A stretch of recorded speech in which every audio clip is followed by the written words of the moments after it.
Welcome to Leave It on the Court. My name is Corey Randall. My name's Mustafa.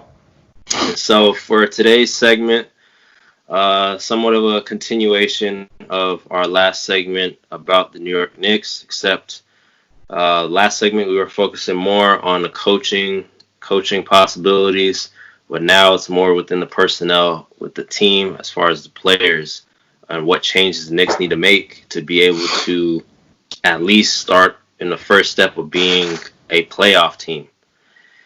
So, in your mind, Mustafa, what do you think the changes that the Knicks need to make within like the players and all that? First things first, the easiest one is they need to start with the point guard. Definitely. Their current rotation of guys is just not gonna cut it. They need a veteran point guard. For me, I wouldn't even go as far as drafting a guy. It would be a complete waste. This is a very weak draft that's upcoming. A lot of draft prospects are, talented in their own way, but I don't think they would make a significant change in that team. Mm-hmm. They need to start going after whatever it is, whether it's front office, GM, coaches, whomever it is, players. They need to start going with people they believe in. But we have a new president, a new voice, Leon Rose. He's well respected and trusted, and I think that's maybe a smart move by James Dolan, like getting somebody that people trust, people have a good relationship with. And really, like, it's very rare to hear someone say, I don't have nothing bad to say about him. And being genuine in the same sentence, Usually when you're a genuine person, you got a crowd of people that like you, a crowd of people that don't like you. But in this instance, a lot of people do like this guy. But they need to start with a point guard. They need somebody who can shoot the ball, can defend, and can make plays for others. Especially for Mitchell Robinson. They really need that. And then I would say someone at the 2 or 3 position, maybe a Buddy Hield or someone like that they could put that can shoot the ball. Like, they need more shooting on that team. They need more defensive intensity. There's so much I can go on and say, but I'm gonna let you go on and start off on what do you think for starters do they need from a personnel? Man, personnel standpoint with the players, I totally agree with you. Point guard position. The Knicks need a point guard that can shoot, and they need a point guard that can, that definitely can make plays for others. A lot of people on that roster cannot shoot the ball at a high clip by any means. But I think they need an emphasis on 3 positions. For me, is point guard. I agree with you on that one. Mm-hmm. I agree with you. They need a shooting guard as well. Mm-hmm. And also, for the evolution of Mitchell Robinson, they need to get a 4-man that can shoot the ball. Stretch the floor, yeah. When you have a guy like that who's kind of like a Capella, who's like an old school, like rim running, type of center. If you don't have spacing, you just crowd it there. You just crowd everything in the paint, and then he can't really do what he's best at doing. And so I think they, definitely need to focus on those 3 positions with getting players, because in today's day and age, with having a lot of big men can shoot now, and as far as your lead guards positions, those 1 and 2 positions, a lot of teams you need to have like 2 guys that can make plays, not only for others but for themselves. Whether you can get a Bradley Beal, at that 2 guard position, and I'd have to think of some 4 men that you can get as well. But definitely that's the best way for the Knicks to take a step forward. Don't build in the draft. Don't try to just grab all these super young guys and try to grow your way up. It's going to take forever. You need to go almost like a immediate, like, flip around in like a win now type of mode. Not let's wait 5 years from now, because you don't know what's going to happen. Man, let's talk about that, man. Like, everybody, it's so easy for people to say build through the draft, and it's so overrated. Like, these people who say this, like, who do they know that build through the draft? Right. Like, who do I know that is good, who's won a chip, that's built through the draft? I can't remember a championship team that's been well under 25. I just can't remember, or a team that's made any kind of noise that has not had veteran talent on their team. When the Knicks, let's just say this: before Steve Mills came in and made the change that he wants to go young, when he made that statement, the last time the Knicks were good was 2013 when Carmelo was still there, when he was actually in his prime. They were one of the oldest teams in the NBA during that time period. The oldest, with the players like Jason Kidd, Kenyon Martin, Tyson Chandler. The list goes on, man. Rasheed Wallace. They were old. Right. But those guys, those old guys made a difference. They helped them win games. I'm not saying go find veterans that are 40 years old or on their way out of the league. No. But, you know, the biggest thing with young guys, they need to learn how to win and know how to play. They need to be taught the game, taught how to condition, taught how to eat well, taught how to prepare for games. You can't just come in and say, hey, let's build guys, let's teach them, let's do shooting drills, layup drills, how to rebound, and then all of a sudden they become a championship team. It's garbage. Complete garbage. I really want to hear some of these guys bring out to me some of the teams that have won big just building through the draft. Look at the 76ers. I don't think they're ever going to go anywhere in the playoffs with the team that they got constructed. And they're the epitome of a team that played their way into the draft. Yeah, they was losing on purpose. And the only team, like the best team of any recent time that built somewhat in the draft was the Warriors.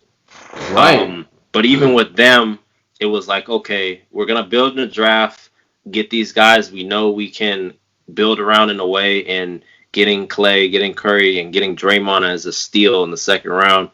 And then we're going to just grab all these other veterans as a supporting cast and basically build around these three. And I think that's the model of what teams should do. But teams don't do that.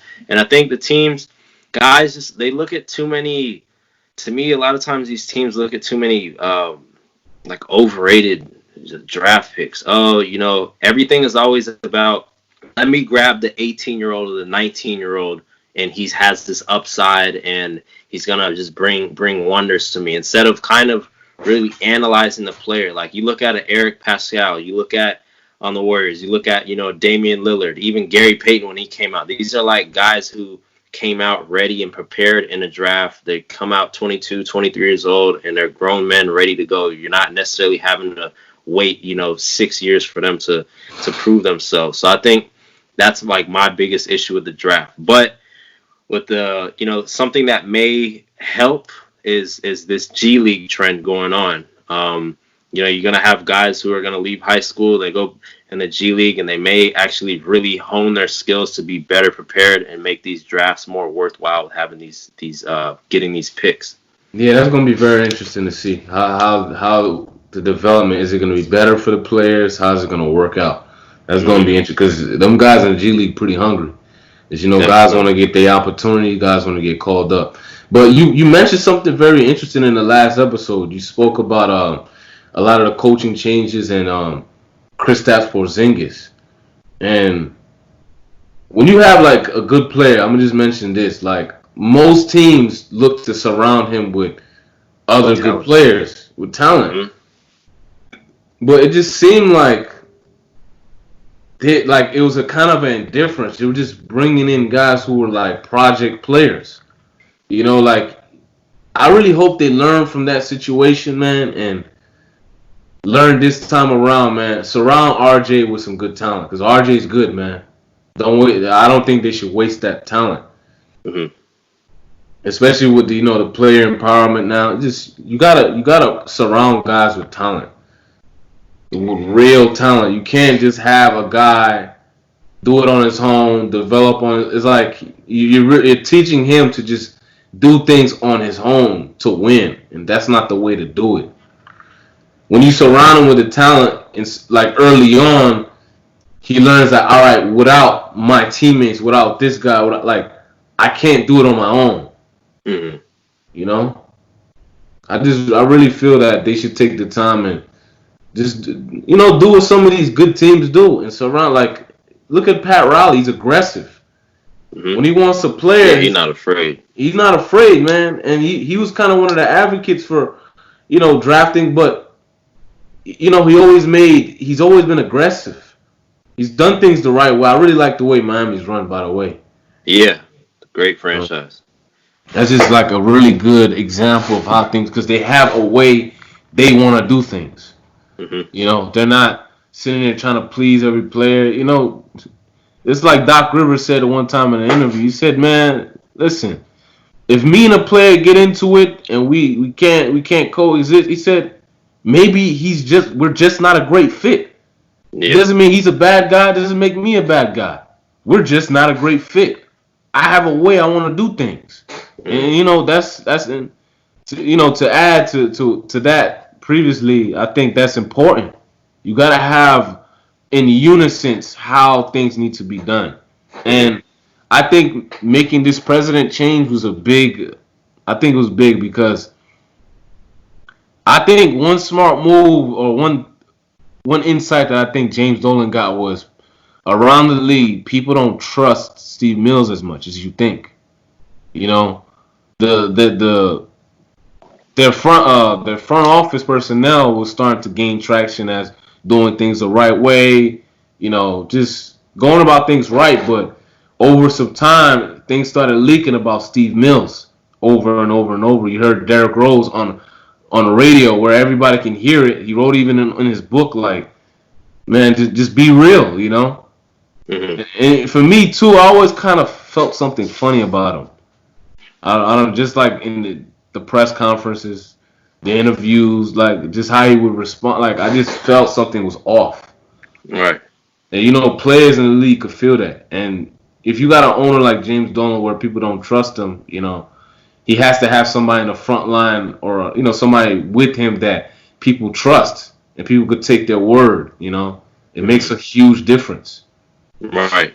And piggybacking off of you talking about the Heat and the Heat, like they kind of remind me of the Spurs in a way of knowing what players to choose and how to really get certain players to you can kind of use them as a project in a way, but that if they don't pan out, you can get rid of, or I won't say get rid of them, but you can trade them away and get something of greater value to you in return. I mean, when you look at the way they've drafted, they got Tyler Herro, great shooter. Bam Adebayo, I think, in a way, kind of fell under the radar because he came in the league a bit raw, but he's really established well, and he's only going to get better. They got Myers Leonard from the Blazers. I mean, he can shoot. They got Kendrick Nunn, who I think he was with the Warriors like in the summer league like the year before or something like that. They got Kendrick Nunn. He can shoot. So then they drafted Justice Winslow when he came out of Duke, and not to say that Justice Winslow's a bad player, but obviously with the way their scheme was, he didn't really fit, and then they were able to trade him away. Utilize him. And yeah, right, and they got Iggy, and another steal in that trade is Jay Crowder, and I think the Knicks need to learn how to get the right players and be able to get a lot of value out of them, whether it's going to be using them or trading them away. And I can only just when I would just think about it with the Knicks, it's like, damn, like imagine if you had Porzingis playing next to Mitchell Robinson. Like that helps Mitchell Robinson a lot because he just can really, he's long and tall, athletic. He can really take over in the paint. You got a guy next to you that's actually even like a little bit taller than you that can space the floor out. But hopefully, from here on out, especially with Leon Rose having a lot of, positive relationships around the league, he can really reel people in and show them that New York's Knicks culture is really taking its turn in the right direction. Yeah, I agree, man. Yeah, there's some things they gotta get done, man, and they're not playing with house money. You know, the teams that play with house money are the good teams. That's why the good teams always get these good guys, the diamonds in the rough, because they're not relying on a draft pick to change their team. That's the big difference between a good team and a bad team. Right. They play with more house money. That's why they draft well. If you look at the good teams, they draft well, and that's why, like with the league trying to changing the format of the draft, I really like it. Just giving more teams a chance to draft in the lottery that are actually good. You know, Mm-hmm. because these poor teams are going to continuously be poor with poor methods of just trust the process and just keep drafting guys year after year after year. They're always in the lottery. Just they don't utilize the draft well. Mm-hmm. You know, and I think there's plenty of options. You know, you got Fred VanVleet over the summer. You know, they can go after him. Dennis Schroeder, Dennis probably too. Schroeder. Dennis Schroeder's a free agent this summer. I'm not sure if he's this summer or next summer. I'm not 100% sure. Yeah, I've been hearing something about them getting a pickup of Christian Wood from the Detroit Pistons. I think that would be a good pickup. This is a Christian really Wood, he's a yeah long guy. long. He can Funny. shoot the ball. He can rebound, play some defense. I like that guy. He changed a lot. When I went to school in San Diego, we had an out of conference game against at UNLV, and it Mm. was I played against him and Patrick McCaw and Christian Wood. Well, he couldn't shoot for his life at all then, but I was like, damn, this dude is long. He's getting rebounds like crazy. But yeah, he's Yeah, developed and come a long way. He's bounced around too, because he was yeah, on like the Bucks. He was and he was somewhere else too before that. But like, he's really coming to his own. Um, but yeah, especially if he's spacing the floor and he's also long and defender like that, a rebounder, that'll work with Mitchell Robinson too. That's a big front court. yeah. That definitely that's something that will catapult them. But Right. obviously, there's a lot of players they would have they gotta dump. Unfortunately, Right. um, obviously one being Julius Randle, that they gotta figure that situation with the point guard position. Hmm. And for me, there's Alonzo Trier didn't play that much this season, but that's one guy I would actually want to keep. Yeah, he can score. And the one ISOs, especially, he can Mhm. score. I think he's gonna get better in so many other ways outside of the ISO because he kind of wanted to get rid of that name and he was trying to find himself a little bit this season, but it was kind of tough for him with not getting the minutes. But I feel like they let him go, man. He might go somewhere and Take off. take off, man. It's just like they gotta make sure that's the one guy they keep out of that whole guard rotation. The rest of the guys are, I think they should move on from and utilize either free agency or trade to get better pieces. I don't know if you have some other people in mind, but that's what I think should be done. Yeah. No, I don't really have any players in mind except for two guards. Yeah, if they could get like Buddy Hield, if he's unhappy in Sacramento, if they could get Buddy Hield, um, or even make a push for like a Bradley Bill, or maybe some way to pry Devin Booker from Phoenix. Ooh, these I are mean, costly guards. they are costly. Man, So they gonna ask you for an arm, a leg. your soul. Yeah, they gonna ask you for a whole lot for these guys. But yeah, I mean, if they could do it at the expense of keeping their core young guys, do it, man. I'm an advocate for it. But if it's like at the expense of draft picks, your young guys, and it don't make sense. It's a whole new Carmelo situation again, which they Yeah, don't want. I would basically kind of leave, especially since RJ Barrett just had one season and he played pretty well. Leave him and Mitchell Robinson as the untouchables mainly, and kind of have everybody else on the market. Yeah, I Uh, agree. yeah, I'll go from there though. I agree. Yep, but that covers this segment. Thank you for tuning in. Please subscribe, like, comment, let us know what you think, especially all you Knicks fans. I want to hear, what you got. Yeah, man. I really want to hear from the Knicks fans. What you guys think about this segment? What are your thoughts? Do you agree? Do you disagree? Please let us know and subscribe and like. All Yep. right. Deuces. Deuces.